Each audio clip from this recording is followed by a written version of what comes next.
तो 8 बजे जब संघ का मीटिंग होती है, 8 बजे चाहे भागवत जी हूँ और बड़ा कहता हूँ, मोबाइल रिसेप्शन पर जमा हो जाता है। फिर 8 बजे रात ही मोबाइल मिलता है। आपका कौन सी ऐसी जिम्मेदारी है कि अगर मोबाइल न खोले और बात न करें तो आपका काम कीजिए। अनुशासन भी एक बहुत जरूरी चीज है। तो सबसे पहले मैं ये कहना चाहूंगा कि ये गैर राजनीतिक है। तो पहले आप अपने संगठन को खड़ा करें, न इधर के रहेंगे न उधर के रहेंगे। मैं इसलिए कह रहा हूं कि अब इतिहास कभी इंसाफ करेगा। अगर संविधान, अगर आरक्षण बचा हुआ है तो हमने बचाया, हमारे बहुत सारे साथी हैं, हाथ खड़ा कर सकते हैं। यहाँ से सैकड़ों लोग जाते थे, हाथ खड़ा करें जितने लोग। जब रैलियां होती थी दिल्ली जाम कर देता। तो तब 3 संवैधानिक संशोधन कराए। लाभ लेने वाले नहीं जानते, लड़ाई करने वाला। मैं तिलक तराजू तलवार नारा देकर, देखो कई तरीके होते हैं लोगों को इकट्ठा करने। एक जाति को दूसरे जाति के खिलाफ खड़ा कर दो, जाति आपके अपने आप आपके साथ खड़ी हो जाएगी मरने जीने की। वो भी तरीका। एक धर्म वाले को दूसरे धर्म से कह दो, वहां भी ऊर्जा मिल जाएगी, लोग मिल जाएंगे, पैसा मिल जाएगा। लेकिन किसी मुद्दे पर लोगों को इकट्ठा करना बड़ा मुश्किल होगा। आरक्षण बचाने पे खड़ा करना बड़ा मुश्किल का काम। ये रास्ता बड़ा टेढ़ा है, ये रास्ता बड़ा संघर्ष वाला है। जो आज सत्ता में उन्होंने कोई संघर्ष किया है कि संघर्ष, वो तो झगड़ा लगा कर। अभी कौन सा कोई ऐसी घटना हुआ है, रेलवे का है, नाम मुसलमान क्या आ रहा है, बाद में निकला हिंदू नाम है, मैं भूल रहा हूं। कई जगहों पे तो कोई उन्होंने संघर्ष करके सत्ता प्राप्त किया, झगड़ा लगा करके भी किया जा सकता है, जाति अपील के माध्यम से भी किया जा सकता है। लेकिन समाज को जागृत करते हुए भागीदारी अधिकार प्राप्त करना एक बड़ी बात होती है, मुद्दों को लेके बड़ी बात होती है। मैं यह समझता हूं कि कोई ऐसा इसमें नहीं है जो मैं जानता हूं वो नहीं जानता, सब जानते हैं। आप सब जानते, जो मैं कहूंगा वो जानते हैं। पक्की बात मैं कह रहा हूं, कोई ये बात नहीं कर रहा। सामाजिक न्याय का यहाँ पर बैनर लगा, पढ़ते लिखते हैं। क्या आपको चाहिए ये भी आप जानते हैं। कौन सा मैं नई बात करने जा रहा हूं, मैं कोई नई बात नहीं करने जा रहा। एक बात जरूर मैं कहने जा रहा कि जो लोग, कई लोग आए मंच पर, कितने लोगों को ले लिया। एक गला साफ करने वाली जो बीमारी है ये दूर होना चाहिए। एक ये भी बात है, और दूसरी बात, मंच का भाषण कुछ और मंच के बाहर कुछ और। हम लोगों में रोटी बेटी का संबंध नहीं है। कम से कम अधिकार के मामले में एक संबंध स्थापित तो कर लें, वो अभी नहीं होता है। बहुजन के नाम पर, दलित के नाम पर, पिछड़ा वर्ग के नाम पर जितने संगठन बनते हैं, उन संगठनों में जो करता धरता होते हैं उसके बिरादरी के ही अंदर होते हैं और रेवड़ी उन्हीं में बांटी जाती है। ये हमारी कमी नहीं है।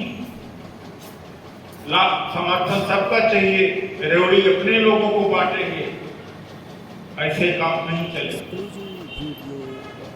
मैं उत्तर प्रदेश 2011 में छोड़ा। जज साहब, मैं आपका ध्यान खास तौर से, ये नागराज का मामला जब आया था, नागराज सुप्रीम कोर्ट का जजमेंट, मैं आरक्षण की लड़ाई लड़ता रहा हूं, इसलिए मैं उसके ऊपर थोड़ा बोलना चाहूंगा। और यहां पर मायावती थी, मुख्यमंत्री थी। 2006 में उस मुकदमे को मैं जीता था। यहां पर जब मुख्यमंत्री थी तो ध्यान ही नहीं दिया। मुकदमा गया प्रेम कुमार के नाम से था, जो मुकदमा है। पदोन्नति में आरक्षण समाप्त हुआ उत्तर प्रदेश। मैं उत्तर प्रदेश सरकार से, उत्तर प्रदेश के कर्मचारियों से बड़ा संपर्क करने की कोशिश किया कि इसको दुरुस्त किया जा सकता है, लेकिन उत्तर प्रदेश के कर्मचारियों में भी जाति का नशा चढ़ा हुआ, जाति का नशा चढ़ा हुआ। मेरी सेवा नहीं लिया, न मेरा मार्गदर्शन लिया। और हर जिले में सम्मेलन वगैरह हो, लगभग 1-1.5 लाख लोग हुए थे उत्तर प्रदेश में। पार्लियामेंट में हम लोगों ने रिजर्वेशन एक्ट, उस समय PS कृष्णन जी थे, प्रणब मुखर्जी थे, तो बैठकर हम लोगों ने रिजर्वेशन कानून नहीं है अभी, न OBC के लिए है, न शेड्यूल कास्ट के लिए। केंद्र में कोई कानून नहीं बना है।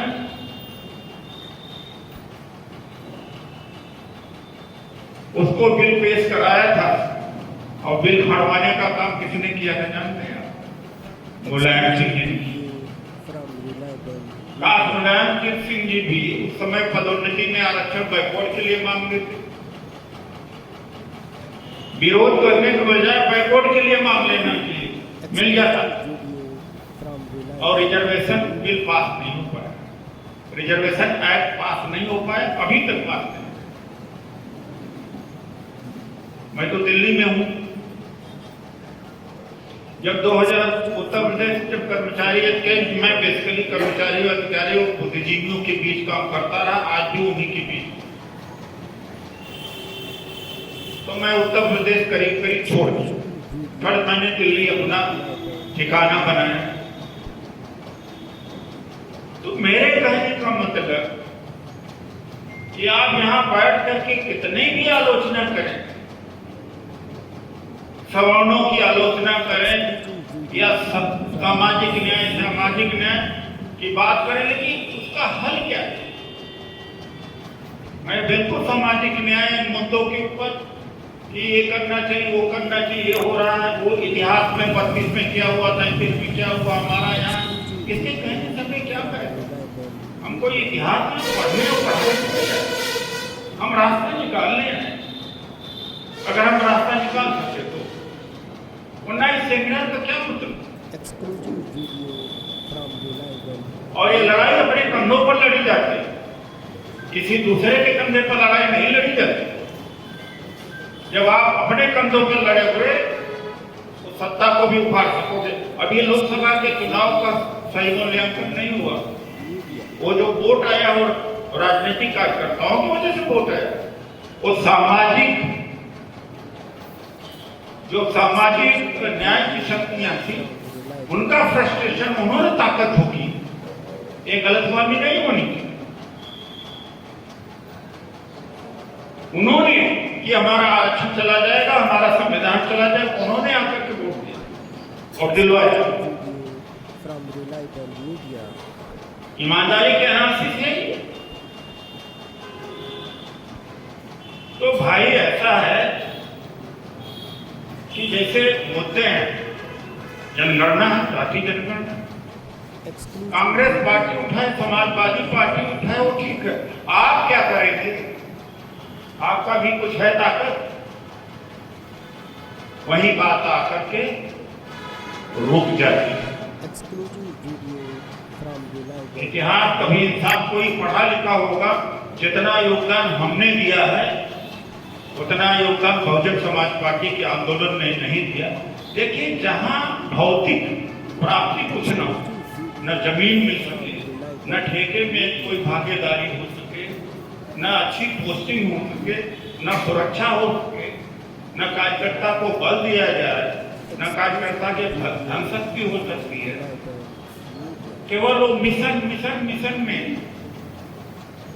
जब तक आर्थिक ताकत, शैक्षणिक ताकत, धन की ताकत नहीं होगी, विचार बहुत दिनों तक टिक नहीं पाते। ये हुआ। अपने दुश्मन को गाली देने में बड़ा अच्छा लगता, जिसने शोषण किया उसके खिलाफ जहर उगलने में अच्छा लगता, अपने दिमाग को अच्छा लगता। लेकिन दिमाग के खुराक के अलावा भी कोई खुराक होता, पेट का भी खुराक होता, घर चलाने का भी होता, इनकम भी होना चाहिए, भागीदारी भी होनी चाहिए हर क्षेत्र में। न्यायपालिका में आरक्षण की बात लेकर के आज तक तो मैंने कभी किसी जिसको कहते हैं बहुजन समाज पार्टी की जब रैलियां होती तो मैं सर्किट से बैठ जाता कि भैया सत्ता प्राप्त करेगी, सावधान रहेगी। ये नहीं कि जमीन के बंटवारे की रही या सुप्रीम कोर्ट में हमारी भागीदारी हो उसके लिए रही, हाई कोर्ट में हो भागीदारी उसके लिए नहीं।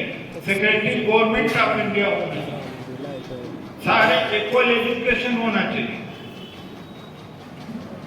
इन मुद्दों को लेकर के कभी नहीं हुआ, और यही हालत है कि सारी जितना ऊर्जा थी, जितनी कुर्बानी थी, उसका बहुत रिजल्ट नहीं आया। तो मैं यही आप लोगों से कहूंगा, मैं कोई जागृति करने नहीं आपके बीच आया, आप सब जागृत इकट्ठा हो सके। मैंने 97 में जब संगठन बनाया, 5 आरक्षण विरोधी आदेश जारी हुए थे। दिल्ली में इतनी बड़ी बड़ी रैलियां मैं करता था या हम लोग करते थे, यहाँ तो 10-20 लोग होंगे, फिर से मैं यहाँ बिठवा देता। कौन कौन में जाते थे? यहाँ ट्रेन के डिब्बे भर भर के जाते थे, एक के साथ एक 81वां प्रभा जी, आप भी कितने लोगों को लेके जाती थी? 85वां संवैधानिक संशोधन हमने कराया, हमने SC/ST एक्ट बचाया है, इसी इलाहाबाद हाई कोर्ट से। ये जब समाजवादी पार्टी की सरकार थी, सॉरी BSP की सरकार थी, तो SC/ST एक्ट खत्म कर दिया। कहा केवल हत्या के मामले में लगेगा, बलात्कार के मामले में तब लगेगा जब मेडिकल रिपोर्ट आ जाए। उसको हमने बताया।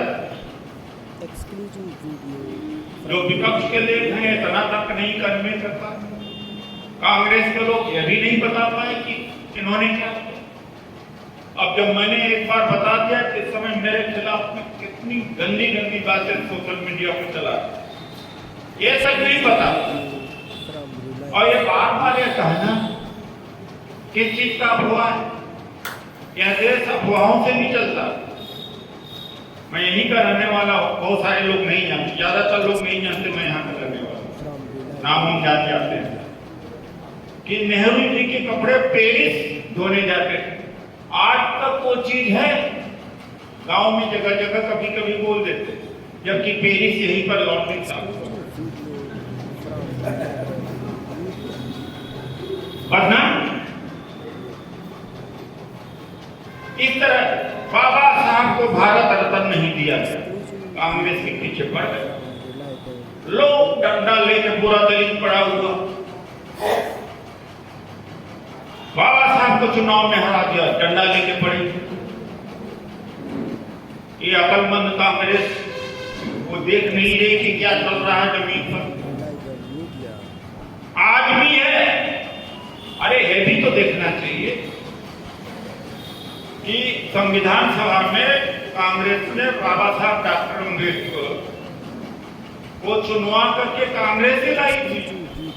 1946 के पहले की ये बात थी, जब वो डिफरेंस क्लासेस से चुनाव लड़े, महाराष्ट्र हारे, तब वो जाकर के ढाका के बगल में खुलना है, वहां से जीत के आए थे। जब भारत आजाद हो गया तो पाकिस्तान बन गया। जब आजादी हुई तो पाकिस्तान और भारत बन गया। डॉक्टर अम्बेडकर की संविधान सभा में सदस्यता समाप्त हो गई थी, जिसको कांग्रेस ने दी। ये नहीं कोई कांग्रेसी बताता है ये हालत। दूसरी बात, ड्राफ्टिंग कमेटी का चेयरमैन किसने बनाया? कांग्रेस ने। ये नहीं बताते। कानून मंत्री किसने बनाया? ये नहीं बताते।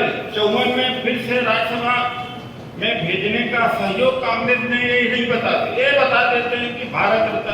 अरे भारत रत्न के खिलाड़ी को तेंदुलकर को मिल गया थी। हमें भारत रत्न हमें मिला संविधान से कि भारत रत्न से मिला? ये भावनात्मक चीजें जो जमीन पर आज भी पड़ी हुई। तो मैं जब संदर्भ में आया तो मैंने बोल दिया यहाँ पर कि कुछ चीजें ऐसी होती। ये संदर्भिक है मुझे, मैं इसलिए नहीं आया हूँ, इस मुद्दे के लिए आया हूँ आपसे बातचीत करने। अभी वक्फ बोर्ड की बात आई तो हमने, मेरी नजर गई तो वक्फ बोर्ड है क्या? बड़ा प्रचार था कि 8,70,000 जमीन हड़प रखे हैं मुसलमानों। देखा जाए है क्या? फिर मैंने पढ़ा, फिर सच्चा कमेटी को मैंने देखा। सच्चा तो हिंदू ही थे, उन्होंने 4,90,021 प्रॉपर्टी को आइडेंटिफाई किया। मान लेते हैं कि 8,70,000 प्रॉपर्टी है। सारा वक्फ की प्रॉपर्टी का मूल्यांकन 1,20,000 करोड़ बनता है। अकेले तिरुपति मंदिर का जानते हैं कितना धन है? 3 लाख करोड़। 30 करोड़ मुसलमानों के बीच में 1,20,000 करोड़ की संपत्ति आपको खलती है। एक मंदिर की कमाई उसका 3 लाख करोड़ है। इसका प्रचार नहीं। ज्वाइंट पार्लियामेंट्री कमेटी में मैं गया मुस्लिम पक्ष की तरफ से, और मैंने मुस्लिम समाज से भी कहा कि भाई इसमें हम लोगों को आगे करो, हम लड़ेंगे। जहां मुसलमान अपनी बात आज आगे करता वहां हिंदू मुसलमान बनता जा रहा। मुसीबत बढ़ गई।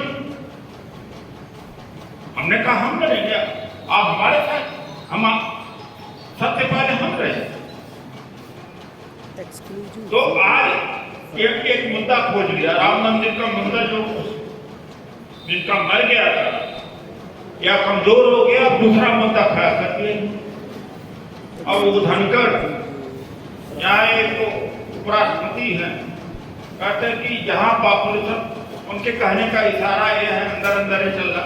एक मेरे साथी हैं, दोस्त हैं, इलाहाबाद यूनिवर्सिटी के हैं, वाइस चांसलर, किसी नाम नहीं बताऊंगा, एक देर रात में आए, यही के पढ़े हैं कि रहने वाले, किसी यूनिवर्सिटी के वाइस चांसलर बन गए। रात में मेरे यहाँ आए, बड़े परेशान का क्या बात है? कहा पॉपुलेशन बदल रही है। अरे का बैठ गया, पॉपुलेशन बदल रही। उनका इशारा यह था कि मुसलमानों की संख्या बढ़ती चली जाए। उनका बैठ गया और कोई बात करो उसको छोड़ो। तो सवाल, इस बात यह है कहने का कि ये जो चाहे जनगणना की बात है, वक्फ बोर्ड की बात है, या 50% आरक्षण की सीमा बढ़ाने की बात है, निजी क्षेत्र में आरक्षण की बात है, न्यायपालिका में आरक्षण की बात है, ये सामाजिक लड़ाई अपने कंधों पर लगी। आप दूसरे के कंधों पर लड़ोगे ना तो खुद नेता नहीं बन पाओगे, न संगठन खड़ा हो पाएगा, न आपके मुद्दे की कीमत। आप इसका नेता बनिए, अब सब दूसरे के ऊपर। मैंने जितनी लड़ाइयां लड़ी, अन्ना के खिलाफ हमने लड़ाई लड़ी, बहुजन लोग पेश करके, और लोकपाल के 50% आरक्षण मैंने कराया। उस समय की पार्लियामेंट्री कमेटी के सामने पेश हुआ, आप जाके चेक कर लीजिए।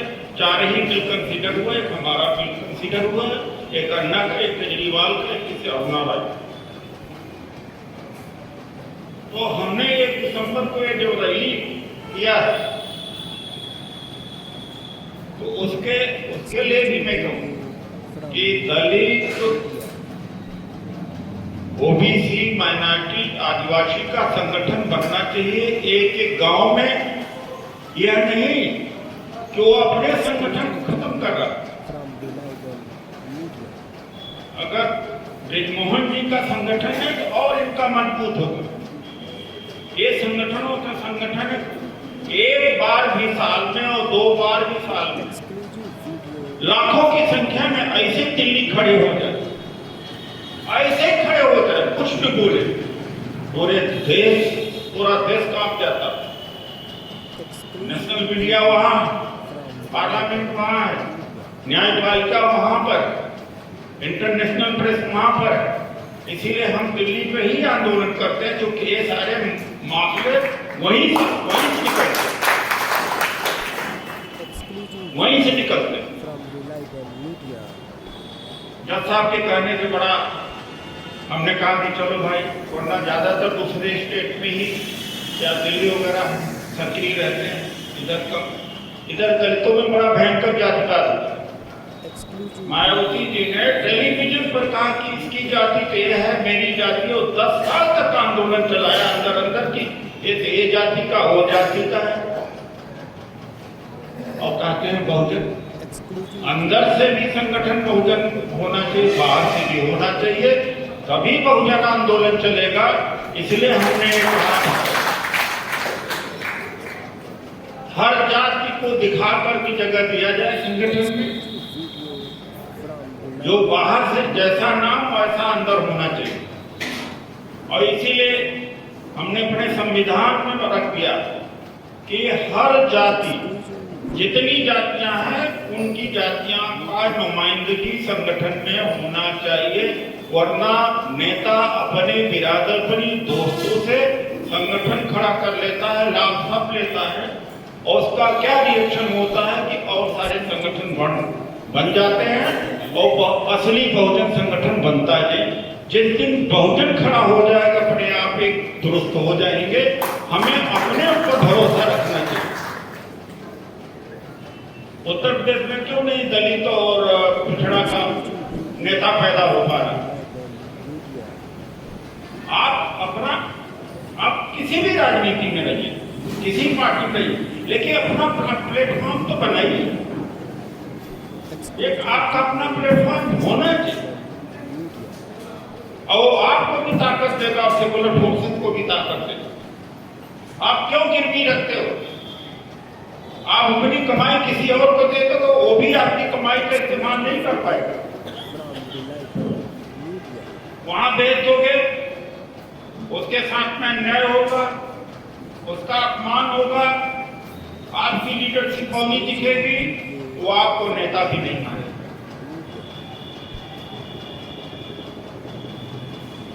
इसलिए आपने कभी देखा गायत्री मंत्र वाले, सेवा भारती वाले, एकल विद्यालय वाले कभी बीजेपी का नाम लेते? कभी नहीं लेंगे। वो बिल्कुल अलग दिखाते हैं, लेकिन अंदर से पूरी ताकत देते हैं। यहाँ हम लोग नाम ज्यादा ले लेंगे, ताकत न हम देंगे, न लेंगे, न हम कुछ कर पाएंगे, न करा पाएंगे।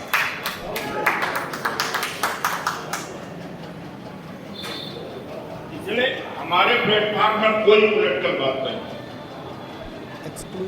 हो सकता है। हम कर्मचारियों अधिकारियों के बीच है, असली आवेदित कर्मचारी अधिकारी किया। 1990 में जब मंडल कमीशन लागू हुआ था, तो लाठियां कौन लेकर के घुमा पीछे करते मारते थे दलितों को, जानते हैं? बैकवर्ड के। और राजू गोस्वामी जो पहला छात्र मतदान किया था ओबीसी का, जागृति नहीं, जानते नहीं थे, इरादतन थोड़े किया। मुलायम सिंह जी जानते किसके साथ गए? वीपी सिंह जी की सरकार गिरवा के चंद्रशेखर जी के साथ गए थे मंडल वाले मामले। मैं कोई आलोचना नहीं कर रहा, तथ्य की बात कर रहा। जब मुलायम सिंह जी पहले चीफ मिनिस्टर बने 89 में, कल तक एपीएस पीएस नहीं हुआ करते थे। दोबारा बने तो पता लगा जीडीए का भी चेयरमैन यादव समाज का, उनका पीएस भी, उनका एपीएस भी, ये मंडल की देन थी, रिजर्वेशन की देन थी। रिजर्वेशन से ओबीसी में अब उभार आ गया, जागृति आई। जब हमने 97 में SC/ST परिषद बनाया था तो दूर दूर हमें लोग मिलते नहीं थे। राजनीतिक जागरूकता रही होगी, मैं नहीं कहता और थी, लेकिन सामाजिक जागरूकता कार्यालय में लोग नहीं मिलते थे। मैं तो इनकम टैक्स में अधिकारी था, खोजने से नहीं मिलते थे और छुपा के रहते थे। तो अब परिस्थितियों में एक बदलाव आया, ओबीसी में जागृति आई और 2014 के बाद से मुसलमानों का साथ में जो अन्याय होना शुरू हुआ। अब बताइए, बाबा सिद्दीकी का लारस बिश्नोई से जोड़ रहे, मीडिया को तुरंत पता लग गया, पुलिस को बाद में पता लगा। अतीक अहमद का किससे जोड़ेंगे भाई? एक ही, और मतलब यहाँ गुंडों की भी जाति है, इस जाति का गुंडा है ये तो ठीक है, दूसरे जाति का गुंडा है तो गुंडा है। इतना बड़ा अन्याय इस समय हो रहा है। तो मैं अकलियत मुस्लिम समाज से भी कहूंगा, नॉर्मली पॉलिटिकल सोशल मूवमेंट पे ये लोग नहीं आते, लेकिन सोशल मूवमेंट से जुड़े पॉलिटिकली जरूर परिक्रमा लगाने की आदत है नेताओं के, ये अपने बीच में भी काम नहीं करते। देखिए, बुरा मत माने, मैंने बहुत कोशिश किया जोड़ने की, मैं बड़ा सफल नहीं हो पाया। जब कभी आरक्षण की बात आती है, ह्यूमन राइट की बात आती है, ऐसी बात आती है, गायब हो जाती। मैं मानता हूं कि आप जुमा की नमाज में हजारों की संख्या में रही, हमें कोई दिक्कत नहीं। मुशायरा सुनने के लिए 1 लाख खड़े हो जाएंगे। अरे तुम अपने अधिकार के सामने भी तो आओ भाई। ये मैं बहुत तकलीफ है मुझे,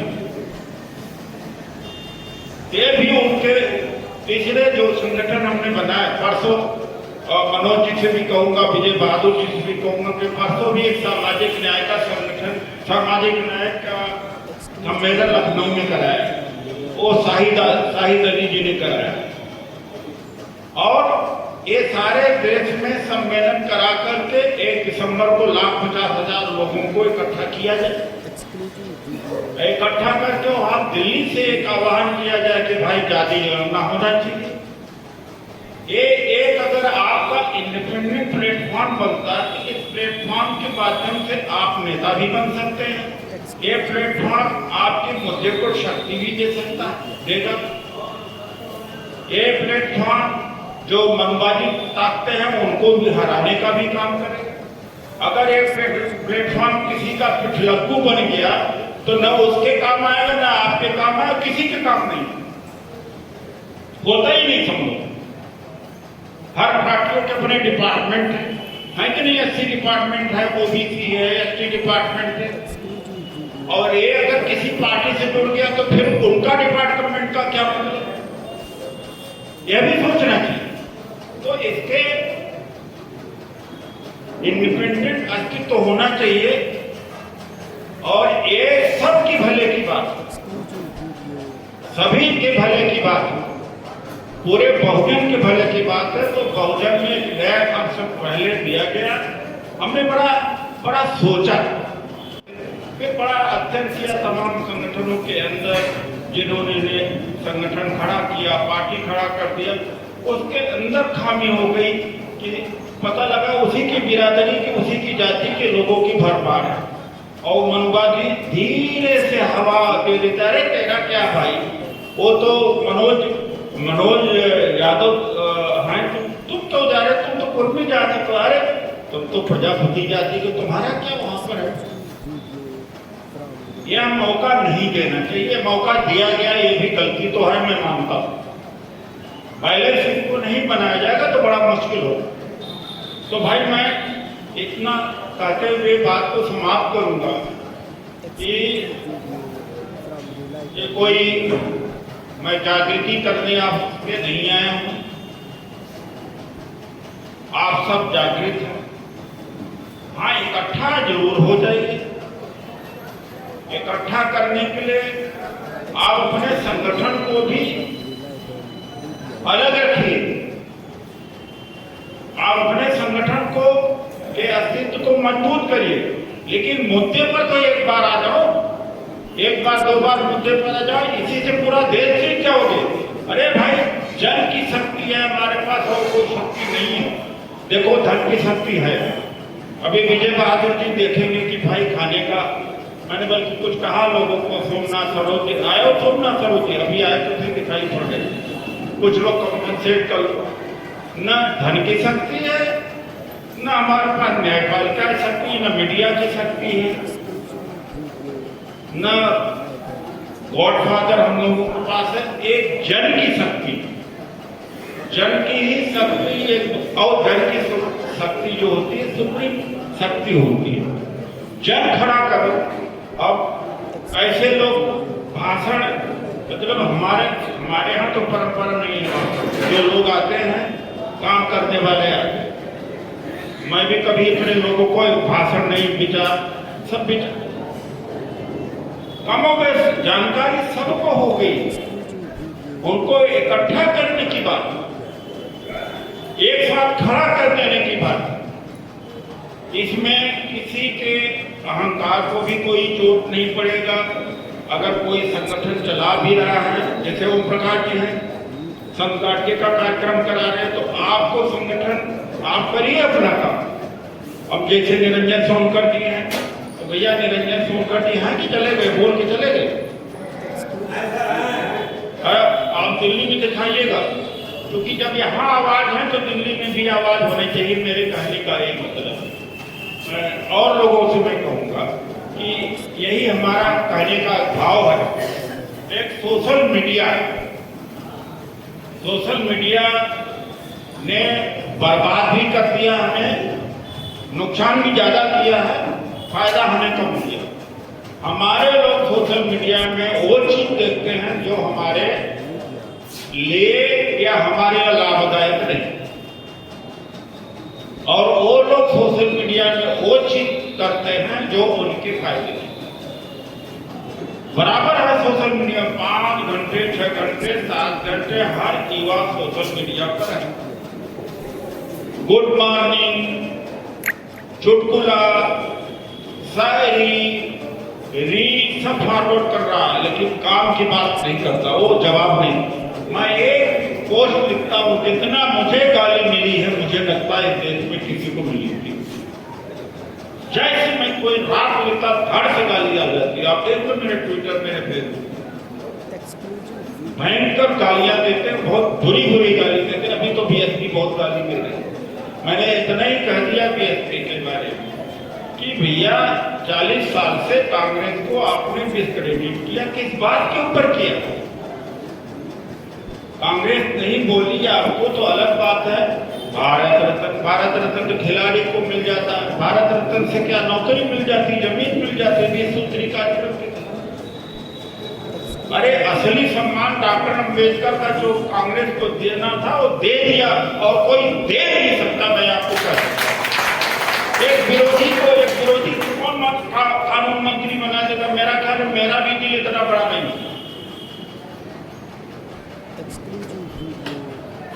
तो ये यहाँ पर बनते सुमित रतन जी हैं क्या पीछे? हाँ? अरे आइए, आपका सम्मान तो कर। अरे क्योंकि अब इतनी आप तेज नहीं रह गई, तो मुझे होना रहा। और एक बहुत धर्म अभियान चला रहे, बंते जी चला रहे, तो आपका बंते जी स्वागत है, आपका कार्यक्रम है, शायद चले गए। अब लास्ट में 2 मिनट मैं आपकी बात लेते हुए खत्म करूंगा कि भाई एक छोटा वीडियो तो डाल दो, आधा मिनट 1 मिनट का बनाकर। अरे यार, इसमें आपको लोग पहचानेंगे भी, आपकी पहचान भी बनेगी, आपके मुद्दों की बात हो जाएगी। नहीं तो कम से कम ऐसा है कि आप फेसबुक पर 2 लाइन लिख दो, वीडियो नहीं डाल सकते हो। अगर थोड़ा और कोशिश करो, एक्स पर जा सकते हो तो पर जाके कुछ लिखो। जब मैं यहाँ आया तो विजय बहादुर जी से पूछा और मैं हर जगह कमी देखता हूँ। मुझे मालूम था कि ये कमी यहाँ होगी। हमने कहा सबके नाम नंबर लिखा, कहा सबका है, सबका हो ही नहीं सकता, यह असंभव है। कोई सभा होती है जिसमें आधे लोग इधर उधर से आ जाते हैं। अगर इन सब लोगों का डाटा इकट्ठा करके ग्रुप बना दो और ग्रुप में मैसेज डालने लगोगे तो धीरे धीरे 10-20-25 कार्यकर्ता आपका सॉलिड बन जाएगा, आपके जिला यूनिट बन सकती है, आप प्रदेश के लायक कार्यकर्ता निकाल सकते हैं, नेता निकाल सकते। मैंने कोशिश तो किया लेकिन पता नहीं कहां तक मुझे कोई जिम्मेदार आदमी लगा नहीं कि जो रजिस्टर लेकर के जाए, सबका नाम संगठन नंबर लिख के जाए। डाटा दाता है, डाटा दाता है, ये समझना चाहिए हम लोगों को। इसमें हम लोगों की कमी है। एक फिर कराओ बार बार नहीं मिलती। इस तक कैसे पहुंचोगे? इस तक पहुंचने का एक जरिया, हम 1000 2,000 की भीड़ का डाटा ले लेते हैं, लाखों का डाटा हम लोगों के पास। डाटा के बगैर आप क्या कर सकते हैं? ये एक तरह सामाजिक राजनीतिक लोगों के लिए दाता का काम करता, इस दाता को आप छोड़ रहे हैं, आपकी मेहनत अधूरी हो रही है। कोशिश करिएगा ये डाटा का, बाकी लोग आए हैं उनका डाटा आपको कैप्चर, ये संभावनाओं का सम्मेलन या कार्यकर्ता बैठक संभावनाओं का होता है। कई बार जिसमें संभावना देखते हो वो ठीक नहीं निकलता, जिसमें संभावना नहीं होती वो आपका एक अच्छा कार्यकर्ता एक नेता निकलता। तो इनमें इसी तरीके से संगठन को खड़ा किया जाता है। तो मैं तो चाहूंगा कि पूरे देश के अंदर दलित, ओबीसी, माइनॉरिटी, आदिवासी का संगठन खड़ा होना चाहिए और इतना बड़ा संगठन खड़ा होना चाहिए। और जरूरत भी इस समय जब पॉलिटिकल पावर न हो आपके पास तो एक पावर होना चाहिए, सोशल पावर होना चाहिए, वरना आप बिल्कुल असुरक्षित रहेंगे, आप बिल्कुल डरे समय रहेंगे और जो चाहेगी सरकार कह देगी। बुलडोजर चलवा रहा हो बुलडोजर चला देगी, आपकी वैकेंसी को खत्म करना वैकेंसी खत्म कर देगी, प्राइवेटाइज कर देगी, झूठे मुकदमे लगा देगी। इसलिए अगर political power for the time being नहीं है तो ये आपकी जिम्मेदारी है कि आप सोशल पावर तो अपने आप खड़ा कर सकते हैं जो आपके हाथ में, जो आप कर सकते हैं उसका अगर लेखा जोखा आप ले सके तो आपकी ये सफलता है। हम लोग लेखा जोखा किसका लेते हैं? अखिलेश यादव एसी में बैठे रहते हैं, राहुल गांधी जी को ये करना चाहिए, प्रियंका जी को ये करना चाहिए, लालू यादव जी को ये करना चाहिए। भैया दूसरे का लेखा जोखा लेने के बाद जिस दिन आदमी अपना लेखा जोखा लेने लगेगा वो आदमी समाज को बदल देगा। मेरा ख्याल है कि छोटी मोटी बातें मैं यही सीखा हूँ, यहीं से निकला हूँ कि मैं अपना लेखा जोखा जरूर लेता हूँ, चाहे दूसरे का लेखा जोखा मैं लूँ या न लूँ, कि कौन दूसरा क्या कर रहा, मैं कितना कर सकता हूँ, कितने अपने अंदर सुधार कर सकता हूँ, कितने अपने अंदर क्षमता डेवलप कर सकता हूँ, प्रयास करता हूँ, इसका जरूर मुझे ध्यान रहता है। इधर अगर आप में भी होगा तो ये इंसान सब बराबर होता है, नेता कोई भी बन सकता है, कुछ भी असंभव नहीं है। इन्हीं शब्दों के साथ मैं बात को समाप्त करता हूँ। विजय बहादुर जी को और जस्टिस जी यादव जी को मैं और नारायण पटेल जी को खास तौर से मैं बड़े दिल की गहराई से धन्यवाद करता हूँ।